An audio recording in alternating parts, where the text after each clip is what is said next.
La radio HDFM, la voix des communautés au cœur de l'action humanitaire, la voix des humanitaires au service des communautés.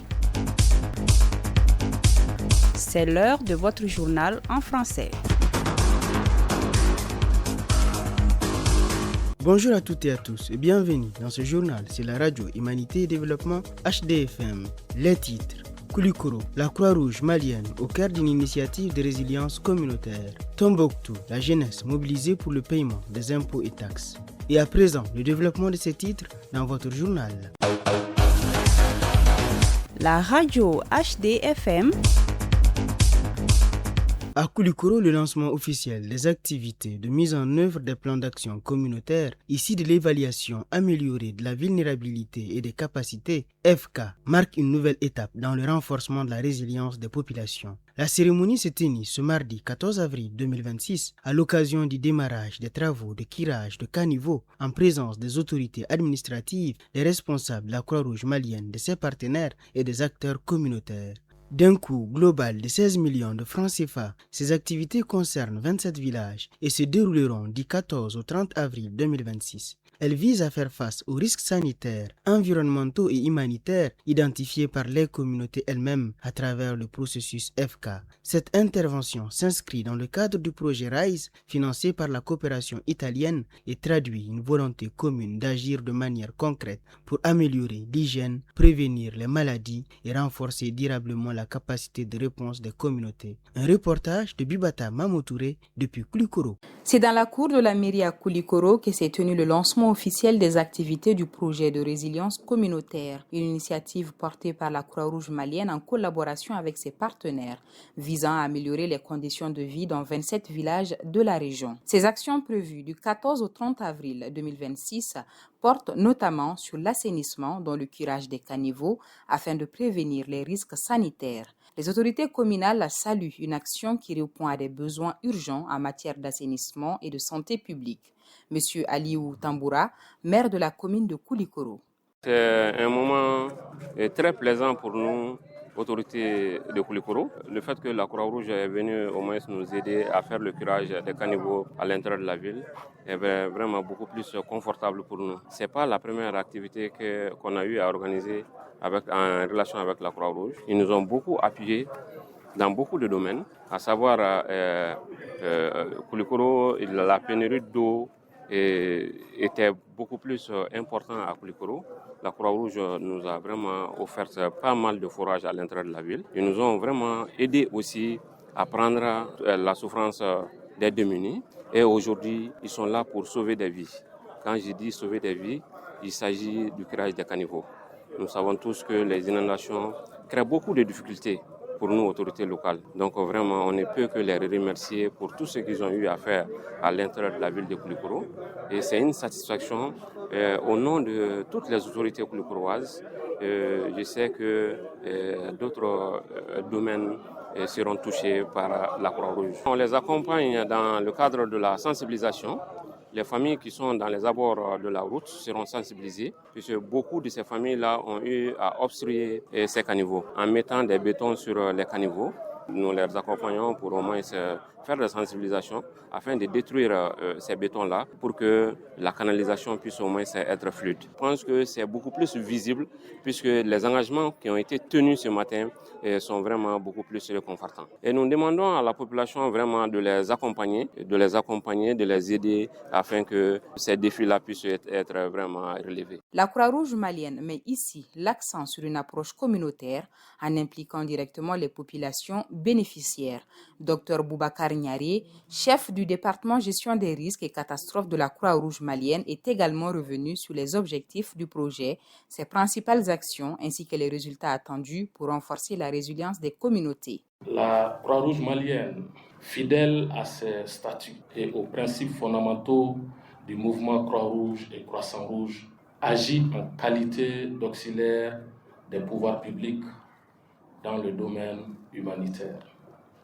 Ce statut nous confère à notre institution, bien entendu, une responsabilité particulière, c'est-à-dire appuyer l'État dans la prévention, la préparation et la réponse aux crises tout en restant proche des communautés au cœur de nos actions. Aujourd'hui, notre présence ici illustre concrètement cette mission d'auxiliarité des pouvoirs publics. En parfaite synergie avec les autorités administratives, les collectivités territoriales et les services techniques, ces activités s'inscrivent pleinement dans le plan national de gestion des inondations au Mali, notamment dans son pilier 2 consacré à l'anticipation des risques et à la sensibilisation des populations. Ce pilier repose sur une conviction essentielle. Il est toujours plus efficace et moins coûteux d'anticiper que de répondre. Mieux vaut prévenir que guérir. Cet adage simple mais profondément vrai résume parfaitement le sens de notre présence ici, dans la ville de Koulikoro. Il s'agit d'un programme initié par un de nos projets dénommé RISE, Resilient, Improved and Strengthened Communities. Ici, dans la région de Koulikoro, cette approche s'est traduite par l'élaboration au préalable des plans d'action communautaire dans 27 villages dont nous amorçons aujourd'hui la mise en œuvre de ces plans.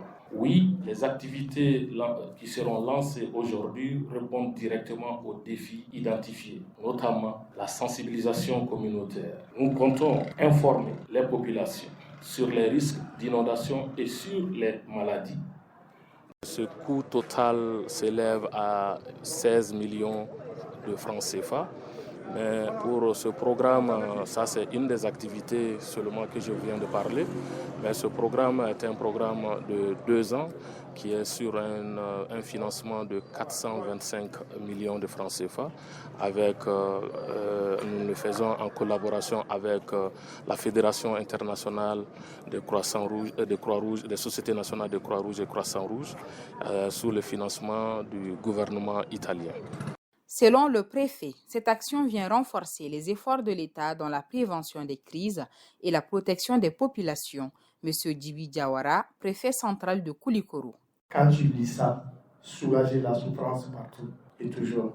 Quand tu entends le slogan « La Croix-Rouge pour l'humanité », quand on entend le curage des caniveaux, sensibilisation des communautés, ça c'est le rôle régalien de l'État. Quand tu trouves des partenaires qui vous accompagnent dans ce processus, on ne peut que prendre le micro et vous dire merci. Au-delà de tout ce qui a été dit, juste déclarer le lancement officiel des activités de sensibilisation et du curage des caniveaux dans la commune urbaine de Koulikoro. Cette initiative s'inscrit dans une dynamique de renforcement de la résilience des communautés face aux défis environnementaux et humanitaires. Le Conseil régional de la jeunesse de Tombouctou a lancé ce mardi 14 avril 2026 une campagne régionale de sensibilisation sur le paiement des impôts et taxes. La cérémonie s'est tenue à la Chambre de commerce, d'industrie et de métiers sous la présidence du gouverneur de la région, Bakoum Kanté. Cette initiative vise à rappeler l'importance du civisme fiscal comme le levier de développement local. Les différents intervenants ont tour à tour invité les populations à s'acquitter de leurs taxes et impôts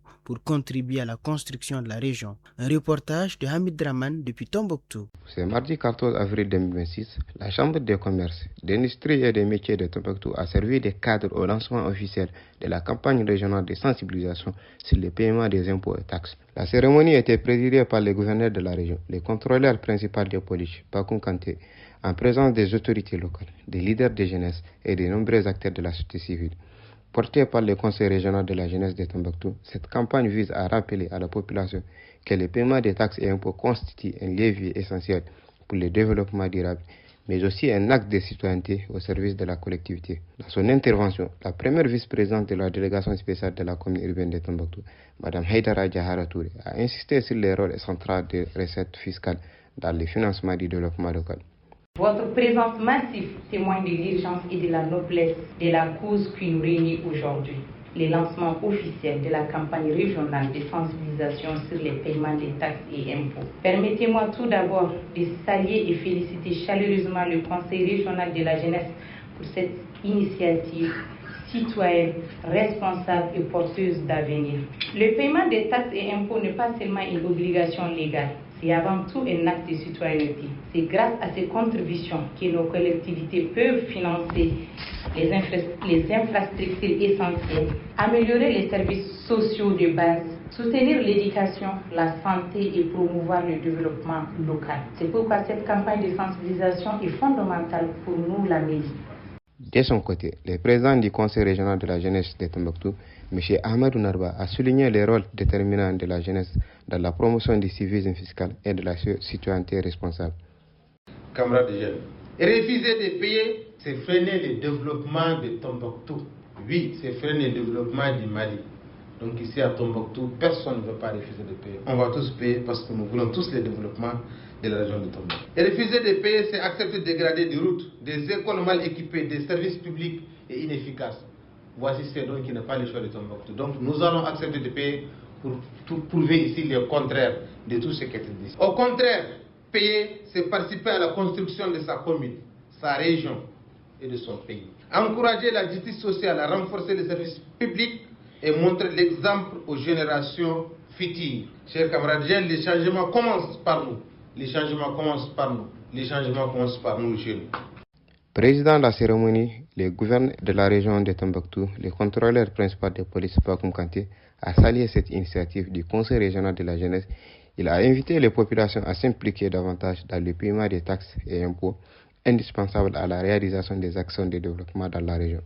Cette initiative, portée par le Conseil régional de la jeunesse de Tombouctou, bénéficie du soutien constant et de l'accompagnement attentif des autorités administratives régionales, des élus des collectivités territoriales, ainsi que de l'ensemble des partenaires engagés en faveur de la jeunesse. Honorables invités, mesdames et messieurs, j'ai tenu à présider personnellement le lancement de cette campagne dédiée au paiement des impôts et taxes au niveau de la région, accompagnée des services financiers, afin de réaffirmer notre engagement indéfectible à accompagner le Conseil régional de la jeunesse et les conseils communaux de la jeunesse dans cette noble démarche. Je suis convaincu qu'elle contribuera à améliorer significativement les taux de recouvrement des impôts et taxes dans la majorité des communes qui, encore aujourd'hui, accusent un léger retard. La mobilisation des ressources propres, en particulier celle des communes,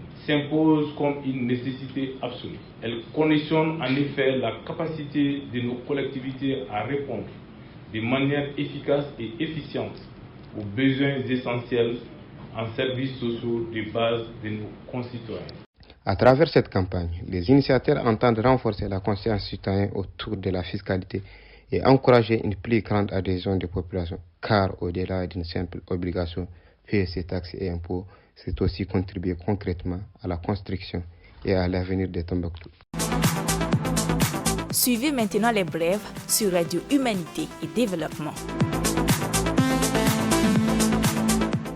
En bref, l'ONG EDUCO a lancé ce mardi 14 avril à la préfecture de Ségou le projet Espoir Filles, une initiative dédiée à la réinsertion socio-économique des adolescents déscolarisés âgés de 15 à 18 ans. La cérémonie a été présidée par le préfet du cercle de Ségou,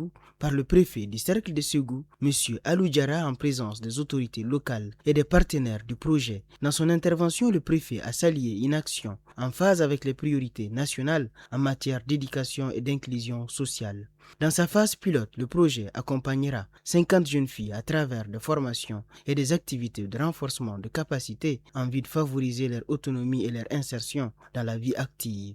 L'Organisation internationale pour les migrations OIM a apporté une assistance à 250 ménages dans la région de Tombouctou à travers la distribution de kits de biens non alimentaires. Cette aide a concerné 150 ménages déplacés internes du village de Soumpi et 100 autres du site de Kossia, tous originaires de la localité de Léré. L'intervention s'inscrit dans le cadre d'un projet de réponse aux besoins urgents des communautés affectées dans le nord et le centre du Mali avec l'appui du gouvernement des États-Unis. Cette assistance permet aux bénéficiaires d'accéder à des biens essentiels pour améliorer leurs conditions de vie.